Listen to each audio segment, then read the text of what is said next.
আজ খুব নানাকে মিস করছি, খুব খুব বেশি মনে পড়ছে নানার কথা ভাবছি। আর আমি এই যে শাক পরিষ্কার করতেছি, মটর শাক। এই শাকটা খেতে আমার কাছে ভালো লাগে, ভর্তা বিশেষ করে। তো আমি শাক পরিষ্কার করতেছি খাটের উপর বসে। অনেক হয়তো বলবেন যে কি নোংরা রে, খাটের উপর বসে শাক পরিষ্কার করতেছে। কিছু করার নেই ভাই, বাচ্চা ছোট, তাকে নিয়ে আমার কাজ করতে খুবই কষ্ট হয়। তো কষ্ট হলেও তো করতেই হবে। তো এর জন্যই তাকে এসে কান্নাকাটি করতেছে খুব, এর জন্য খাটের উপর নিয়েই বসছি, তাকে একটু শোয়াচ্ছি, আবার কোলে নিচ্ছি, আবার শাক পরিষ্কার করতেছি। এরকম করেই করতেছি।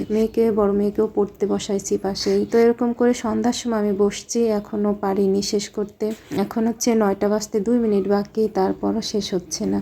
তো জীবন যুদ্ধ চলছে তো চলছে, এভাবে কতদিন যে চলবে ঠিক জানি না। তো নানার কথা কেন মনে পড়ছে? ছোটবেলাটা আমার কেটেছে নানা বাড়িতে আমি বড় হয়েছি। ছোটবেলায় পড়াশোনা অনেক ভালো ছিলাম। আর নানার ভাষ্য অনুযায়ী নানা সবাই বলতো যে আমি নাকি অনেক লক্ষ্মী মেয়ে, ভালো মেয়ে, মানে ভদ্র মেয়ে ছিলাম, টাকা পয়সা নষ্ট করতাম না, সব দিক দিয়ে অনেক ভালো নাকি ছিলাম, এটা বলতো। তো আমাদের এলাকায় দাদি নানিরা, তারপর দাদা নানা, এরা সবাই নাতি নাতনিদের আদর করে বউ, ভাই, এরকম দাদা, এরকম করে ডাকে। তো আমার নানা আমাকে আদর করে ওরকম বলতো যে বউ, তুমি না বড় হয়ে অনেক ভালো কিছু হবা, ভালো কিছু করবা, দেখো তুমি অনেক সুখী হবা। তো সেই কথাই মনে হচ্ছে, আমার মামাদের আকাশের তারা ছিলাম আমি সব জায়গায়। আমার চাচাও, এখনো আমি বাড়িতে গেলে আমার চাচা আরিফা সারাক্ষণ আরিফা করতে থাকে, অনেক বেশি আদর করে। কিন্তু সে আগের আদরটা তো আর পাই না। অনেক বেশি আদর পেয়েছি, ভালোবাসা পেয়েছি।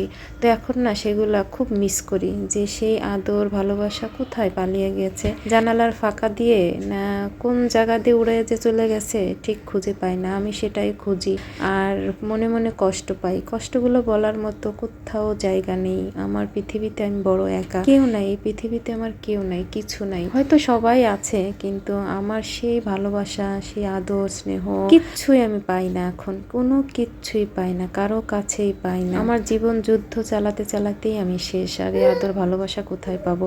বাড়িতে গেলে এখন দাদি আগে ছিল, সে দাদিটাও আমার নেই। তো দাদিকেও খুব বেশি মিস করি, খুব খারাপ লাগে। এবার যে আমার নানুকে কিছু সময় পেয়েছিলাম, আমার নানু আমাকে এখনো প্রচুর ভালোবাসে, আমার জন্য কান্নাকাটি করে। আমার নানু এখনো যে আমার নানু কি করে আমার জন্য। আমি 2 স্কুলে পড়তাম, প্রাইমারিতে পড়তাম, আবার প্রাইভেট স্কুলে পড়তাম। তো প্রাইভেট স্কুলে যেতাম, ভোরবেলা উঠে মাদ্রাসায় যেতাম, মাদ্রাসা থেকে এসে আবার প্রাইভেট স্কুল থেকে এসে আবার প্রাইমারি স্কুলে। তো আমার নানু ভাত মাখিয়ে দাঁড়িয়ে থাকতো, আমাকে খাওয়াই দিত, আর আমি রেডি হতাম।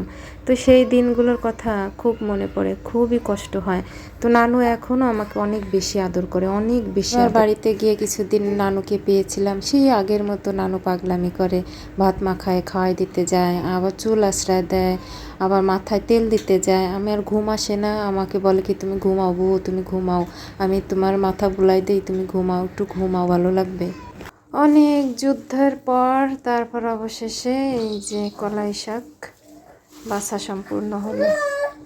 আর পাশে তো ওটা চিল্লাই যাচ্ছে, কতবার যে আমি ওরে সামলাই, তারপর এগুলা পরিষ্কার করলাম, বাছলাম। আমাদের এলাকায় বাছা বলে।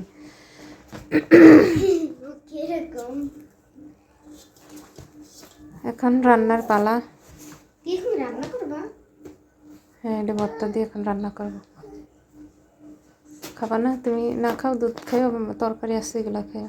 তো এখন হচ্ছে আমি এই যে ধুয়ে টুয়ে পরিষ্কার করে তারপরে যে ভাত চড়াই দিছি। ভাত চড়াইয়ে আমি শাকও দিয়ে দিয়েছি সিদ্ধ হওয়ার জন্য। আমরা এভাবেই শাক ভর্তা দিই, শাক সিদ্ধ হয়ে ভাতের উপর এভাবে দিই। চুলার জাল একদম কম দিয়েছি, আস্তে আস্তে ভাতও হতে থাকবে, শাকও সিদ্ধ হতে থাকবে।